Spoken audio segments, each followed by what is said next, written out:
नहीं दादी साहब, हम उसे नहीं बुला सकते और गीतांजलि हनीमून में डिस्टर्ब नहीं करेंगे। माया, लगता है आपकी मम्मा बहुत सीरियस हो गई। मम्मा बताओ अभी क्या टाइम हुआ है?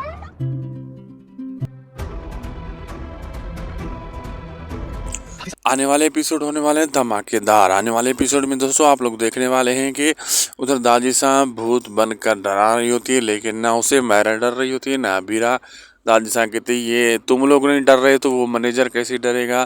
तो मायरा कहती है आप तो फ्रेंडली भूत लग रही हैं तो हम कैसे डरें आपसे। तो वो कहती है अरमान को बुलाओ। अरमान बचपन में ऐसे भूत बनकर डराया करता था, एक दिन तो मैं भी बिल्कुल सीरियस डर गई थी उससे। तो गीता अभीरा कहती नहीं वो हनीमून पर आए हुए हैं, हमको उनको नहीं बुला सकते, गीतांजलि के साथ हैं वो, ये अच्छा नहीं है। तो आगे से दादी साहब मायरा को कहती पहली मर्तबा तुम्हारी मम्मी सीरियस हुई है। तो अभी मायरा ऐसे कर रही होती है कि मैं कैसी लग रही हूँ। इतनी देर में अरमान भी गीतू अंजलि को सुला कर आ जाता है।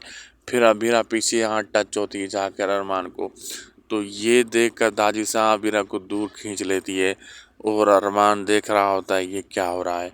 और ज़बरदस्त सीन होते हैं यहाँ पे। वीडियो अच्छी लगी तो लाइक शेयर सब्सक्राइब करना ना भूलिएगा।